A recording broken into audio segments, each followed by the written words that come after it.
নমস্কার, পিপুল ভয়েস নিউজে আপনাদের সবাইকে স্বাগত। আমি অরূপ। আজ চলুন প্রথমে একটু ফুটবলের আলোচনা করে শুরু করি। আমরা ফুটবলে যখন ধরুন ছোটবেলা থেকে ইস্টবেঙ্গল বা মোহনবাগান বা মোহামেডান যে বড় বড় ক্লাবগুলো খেলা দেখতাম, তো ফুটবলে নানা রকম ছক ছিল, সেই নিয়ে আমরা মাথা ঘামাতাম যে পিকে বা অমল দত্ত কোন ছকে খেলবে ইস্টবেঙ্গল মোহনবাগান, 4-4-2 না 4-3-3। তার ফলে এই দুটোই তখনই ছক অনেক বেশি চলতো, যে কে কোন ছকে খেলবে সেই জিনিসটা আমরা বোঝার চেষ্টা করতাম, কাগজ পড়তাম। কিন্তু ধরুন যদি ছকটা বোঝা হয়ে যায়, ধরুন প্রতিপক্ষের ছক বা শিবিরের ছক যদি আমরা বুঝতে পেরে যাই আর একটা দল, তাহলে তাদের কিন্তু অনেক মোকাবিলা করা সুবিধা হয়ে যায়। ফলে সেটা নিয়ে আমাদের রাজনীতি আর কি খেলার ছক তো চলতোই, খেলায় কোন ছকে খেলবে এটাই কাগজে কাগজে লেখা। তখন তো এত টিভি চ্যানেল আসেনি, কাগজই বেশি ছিল, ফলে এইটা নিয়েই চলতো। কোন প্লেয়ার কোন জায়গায় খেলবে, কিভাবে করবে, বিপক্ষ কিভাবে মোকাবিলা করবে, সেটা তো ছিল মাঠের ছক, ফুটবলের ছক। এই একই জিনিস এটা এই ছকের সেই ফুটবলের যে ছক, সেটা এখন আপনি এই যে 4-4-2 বা 4-3-3-এর ছক, সেটা আপনি নিয়ে আসুন, কাট এবং পেস্ট করুন পশ্চিমবঙ্গের রাজনীতিতে। আপনি দেখবেন এই যে বলা হয় খেলা হবে, ঠিকই তাই, একদম খেলার মতো ছক। আপনাকে খুব একটা মাথা ঘামাতে হবে না এই ছক আর কি জানতে গেলে। কি ছক? কোনো সময় কিছু হলেই আজকে যেটা বলা হয় চক্রান্ত ষড়যন্ত্র, কোন সময় চক্রান্ত ষড়যন্ত্র? সেখানে হচ্ছে ধরুন যদি কোনো এখানে কোনো অভিযোগ জানানো হয়, যদি কোনো এখানে মহিলাদের ওপর অত্যাচার হয়, যদি কোনো খুন হয়, তখন কোনো অভিযোগ জানালেই সেটা বলা হবে চক্রান্ত বা ষড়যন্ত্র। আবার একটু এগিয়ে যখন কোনো আন্দোলন আরেকটু দানা বাঁধে, যেমন ধরুন এই আরজি করের আন্দোলন আজকে দীর্ঘদিন ধরে হচ্ছে, সেক্ষেত্রে মাঝে মাঝে বা অন্য কোনো আন্দোলন একটুখানি যদি উঠতে শুরু করে, সেখানে বলা হবে হচ্ছে এটা বাংলা বিরোধিতা, যে এটা বাংলা বিরোধীরা সাপোর্ট করে না। যেমন বারবার করে বলা হয়েছিল 100 দিনের কাজের ক্ষেত্রে, বারবার করে বলা হয়েছিল আবাস যোজনার ক্ষেত্রে, যেটা বাংলা বিরোধীদের জন্য এটা হয় না। এবার আরেকটু এগোন, তারপরে বাংলা বিরোধী কারা? সেখানে হচ্ছে যে কোনো বিষয়ে আর কি রাজ্যের প্রধান অবস্থান হয়ে গেছে যে এটা বাংলা বিরোধী। এবং আরেকটা জিনিস তার সঙ্গে যুক্ত হলো এবার বন্যার সাথে, ওই যে ছক বলেছিলাম একই ছকের গল্প, সেটা হচ্ছে ম্যানমেড বন্যা। এটা 2000 সাল, মমতা বন্দ্যোপাধ্যায় তখন ছিলেন হচ্ছে বিরোধী নেত্রী, উনি হাওড়ায় দাঁড়িয়ে প্রথমবার এই কথাটা বলেছিলেন, ম্যানমেড বন্যা। তো তখন ম্যানমেড বন্যার জন্য তিনি দায়ী করেছিলেন তৎকালীন বামফ্রন্ট সরকারকে, যে তারা ইচ্ছা করে বন্যায় গ্রামবাসীদের ভাসিয়ে দেন, কারণ বাঁধ সংস্কার করেন না, নদীর ড্রেজিং হয় না, নানা এতে ফলে, এবং তারপরে ত্রাণ পায় না। 2000 থেকে 2024 পাল্টেছে অনেক কিছুই, কিন্তু পাল্টায়নি একটা কথা, শব্দ, ম্যানমেড বন্যা। তো 2024-এ এসেও রাজ্যের বেশ কয়েকটি জেলা যখন প্লাবিত, তখনও মুখ্যমন্ত্রীর মুখে সেই একই কথা, সেটা হচ্ছে ম্যানমেড বন্যা। এবার অবশ্য উনি রাজ্য নন, যেহেতু উনি এখন রাজ্যের শাসক, ফলে উনি সেটা সম্পূর্ণভাবে চাপিয়ে দিয়েছেন কেন্দ্রের ঘাড়ে। এবার উনি বলেছেন ম্যানমেড বন্যা, এটা কেন্দ্রের সৃষ্টি। এবার এর জন্য তিনি দায় করেছেন ডিভিসিকে দায় করে তিনি বলেছেন ডিভিসির সঙ্গে সম্পূর্ণ সম্পর্ক উনি ছেদ করে দেবেন।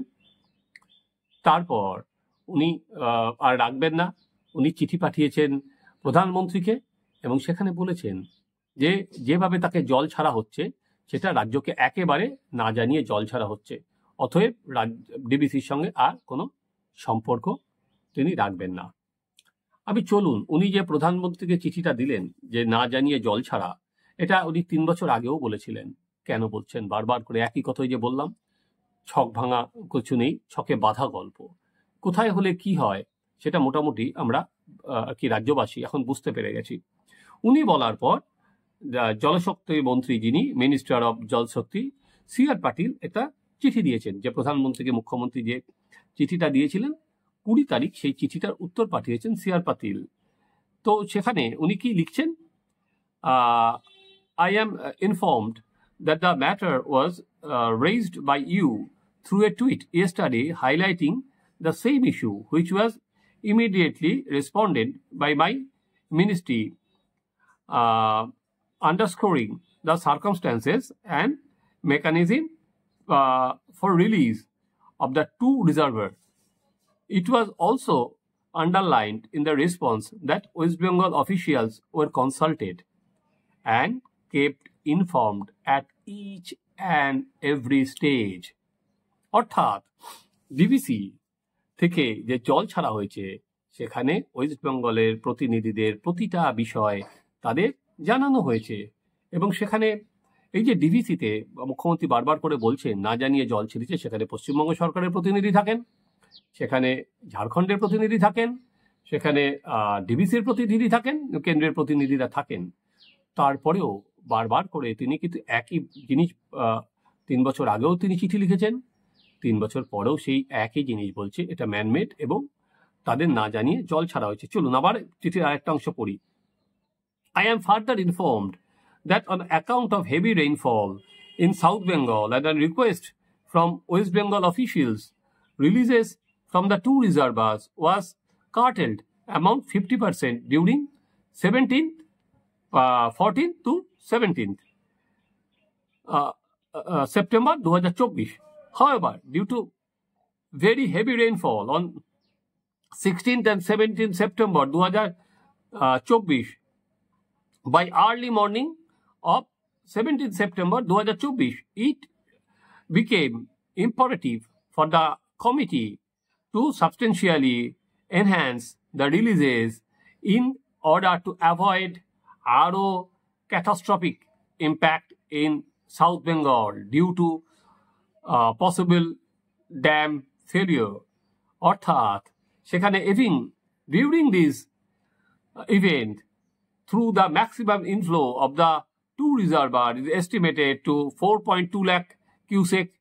The combined releases from was regulated to about 2.5 lakh cuseck, that too for the minimum possible time. অর্থাৎ রাজ্য সরকার যখন বলেছিল তখন কম জল ছাড়া হয়েছিল, কিন্তু বৃষ্টি বেশি হওয়ায় এই জল ছাড়তে বাধ্য হয়েছে। অর্থাৎ পরিষ্কারভাবে সেখানে দাঁড়িয়ে কিন্তু বলে দেওয়া হলো যে রাজ্যের সঙ্গে কথা বলেই জল ছাড়া হচ্ছে। তাহলে কেন মুখ্যমন্ত্রী বারবার করে বলছেন? এবার পরেরটায় আসুন। মুখ্যমন্ত্রী যে বলছেন যে উনি ডিবিসির সঙ্গে সব সম্পর্ক ছিন্ন করে দেবেন, তাহলে উনি কি করবেন? ডিবিসির সঙ্গে সব সম্পর্ক ছিন্ন করে কি কলকাতায় ডিবিসি সদর দপ্তর উল্টোডাঙায়? তাহলে কি ওখানে কি অবস্থানে বসবে তৃণমূল কংগ্রেস?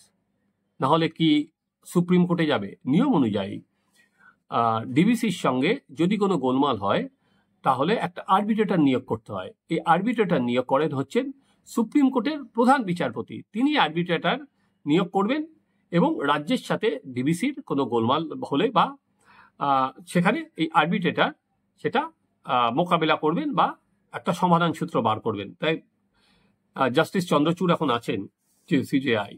তাহলে তৃণমূল কংগ্রেস কি তার কাছে গিয়ে বলবে যে আপনি আরবিট্রেটর নিয়োগ করুন? নাহলে তো ওই একই বাঁধ ভাঙা গল্প, এই যে ছকে বাঁধা গল্প, সেখানে একই কথা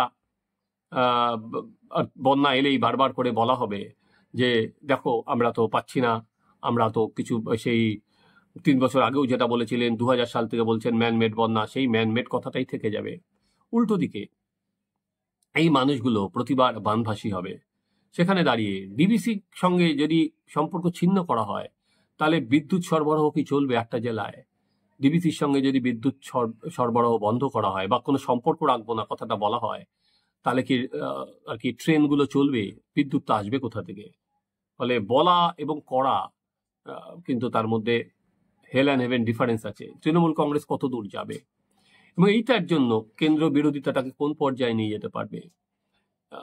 এবার আসা যাক যে সত্যি কি তৃণমূল কংগ্রেস অত দূর যাবে বা শাসক কি অত দূর যাবে? এন্টায়ার আমরা যেটা দেখেছিলাম, যেটা হচ্ছে যখন বলা হয়েছিল 100 দিনের কাজের টাকা, আবাসের টাকা নেব না, পরবর্তীকালে কিন্তু মমতা বন্দ্যোপাধ্যায় নিজেই বলেছেন তিনি কেন্দ্রের সঙ্গে কথা বলে এই টাকাগুলো নিতে চান, কারণ রাজ্যের ভাড়ার কিন্তু দিনকে দিন শূন্য হয়ে যাচ্ছে। টাকা রাজ্যের তো সেই অর্থে রেভিনিউ জেনারেশন নেই, ফলে টাকাটা আসবে কোথা থেকে? আজকে ডিবিসির সঙ্গে যদি সম্পর্ক ছিন্ন করেন, আমাদের কি বিদ্যুৎ কেন্দ্র আছে? তাপবিদ্যুৎ চলবে কি করে? আমরা যদি সম্পর্ক ছিন্ন করে দিই, তাহলে আমাদের যেটা বললাম যে জেলায় যে অন্ধকার নেমে আসবে সেটা চলবে কি করে? তাহলে বলতে হচ্ছে রাজনীতির যারা কারবার করেন তারা নিজেদের ঘাট থেকে যে কোনো দায় নামানোর জন্য অন্যের ঘাড়ে অনায়াসে ফেলে দিতে পারেন। কিন্তু এখানে দাঁড়িয়ে কি কোনো সময় মনে হচ্ছে যে এই সরকার প্রাণপণে যে আরজিকরের যে আরজিকরের যে ভূত আজকে ঘাড়ের ওপর উঠে পড়েছে সরকারের, তার থেকে একটা অন্য কোনো ইস্যু খাড়া করতে চাইছে, যেখান থেকে তারা বেরিয়ে যেতে চায়? জানি না, কারণ আরজিকর ইস্যু শেষ পর্যন্ত কোথায় যাবে এখনো পর্যন্ত জানা নেই। আগের দিন যেভাবে সিজিআই বলেছিলেন যে তারা উদ্বিগ্ন, ভয়ঙ্কর ঘটনা, সেখানে দাঁড়িয়ে এটা শেষ পর্যন্ত কত দূর যাবেন, পুলিশের আর কতজন অ্যারেস্ট হবেন, সরকারের আর কোনো আধিকারিকের রোলের মধ্যে চলে আসবে জানা নেই। ফলে এই যে ভূতটা যে ঘাড়ের ওপর চেপেছে সেটা কত দূর নিয়ে যাবে এই সরকারকে জানে না। ফলে কোনো একটা জায়গায় কি এরা নিজেদের গা থেকে এই যে ক্রমবর্ধমান যে চাপ, সেই চাপটা ঝাড়ার চেষ্টা, এবং সেখানে কি হাতিয়ার এটা? কিন্তু আলটিমেট যেটা হচ্ছে সেখানে আমরা কি দেখছি, যে বন্যার ত্রাণ যাচ্ছে না, যেখানে দাঁড়িয়ে মানুষগুলো সত্যি দেখলে কষ্ট লাগছে যে ত্রাণ না পেয়ে কিভাবে দৌড়াচ্ছে পরের দিন। ফলে ত্রাণটা তো সবার আগে যাওয়া দরকার। রাজনীতির জায়গায় আশা করি প্রশাসন সেই ত্রাণ তাদের কাছে নিয়ে যাবেন। এই বাচ্চা বাচ্চা ছেলেগুলো, মহিলারা, তারা ওখানে যেখানে আছেন। আর এই চাপানুতরের শেষ কোথায়? যদি ভেবে থাকেন যে একটা চিঠি বা দিয়ে সঙ্গে সঙ্গে বলে দেওয়া হচ্ছে, বারবার করে আগেরবারও বলা হয়েছিল ডিবিসি, যে টিবিসিতে সব রাজ্যের প্রতিনিধিরা থাকেন সেখানে, তা শেষ হয়ে যাবে, শেষ হবে না। এই যে বললাম, সেই ছক মেনে একই কথা বলা হবে। কিন্তু এবার উল্টো যেটা যোগ হয়েছে সেটা ইন্টারেস্টিং, সেটা হচ্ছে ঝাড়খণ্ডের বর্ডার সিল করে দেওয়া হয়েছে। পশ্চিমবঙ্গে 3টে জেলাতে দিয়ে ঝাড়খণ্ডের বর্ডার আছে। সেই ছবিগুলো যদি দেখছি, ট্রাকগুলো দাঁড়িয়ে আছে, পুলিশ দাঁড় করিয়ে রেখেছে। এবার কি না, ন্যাশনাল হাইওয়ের ওপর কিছু জল দাঁড়িয়ে গেছে। তো সেখানে দাঁড়িয়ে আমি জানি না এই ট্রাকগুলো যদি 3-4 দিন দাঁড়িয়ে থাকে, সেখানে পেঁয়াজ বাইরা সবকিছু পচে যাবে। এরপর সেটা বাংলার মাটিতে কিন্তু এই শাকসবজি বা এর দাম কিন্তু অনেক বেশি বেড়ে যাবে। তার দায় কে নেবে? বেশি দাম দিয়ে যে আমজনতাকে কিনতে হবে, তার দায়টা কোথায়? এবং ন্যাশনাল হাইওয়ে অথরিটির সঙ্গে কি কোনো একবারে কথাবার্তা বলা হয়েছে যে এটা বন্ধ করে দেওয়া হলো? বললাম, ওই যে রাজনীতির এই ছকে বাঁধা রাজনীতির বাইরে এটা কি এই একমাত্র উপাদান যে এটা এতদিন ধরে ছকে বাঁধা ছিল না, ম্যানমেডের বাইরে এবার হয়ে গেছে সেটা বর্ডার বন্ধ, ঝাড়খণ্ড সীমান্ত সিল, এটা আমজনতার কাছে নিয়ে যাওয়া হবে।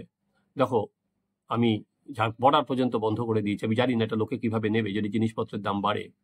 এবং উল্টো দিকে আর একটা বিষয় থেকে যায়, সেটা হচ্ছে ঝাড়খণ্ডে কিন্তু বিজেপি সরকার নয়, ঝাড়খণ্ডে কিন্তু ইন্ডিয়া জোটের সরকার। তারা কিভাবে নেবে এই পুরো জিনিসটা, যে তাদের ঘাড়েও দোষ চাপিয়ে দেওয়া হচ্ছে? দেখা যাক। এখনো পর্যন্ত হেমন্ত সোরেন চুপ করে আছে, তিনি আগামী দিনে কোনো মন্তব্য করেন কিনা।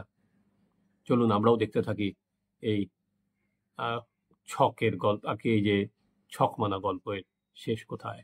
তারা দেখতে থাকুন আমাদের চ্যানেল সাবস্ক্রাইব করুন, আপনাদের মতামত জানান।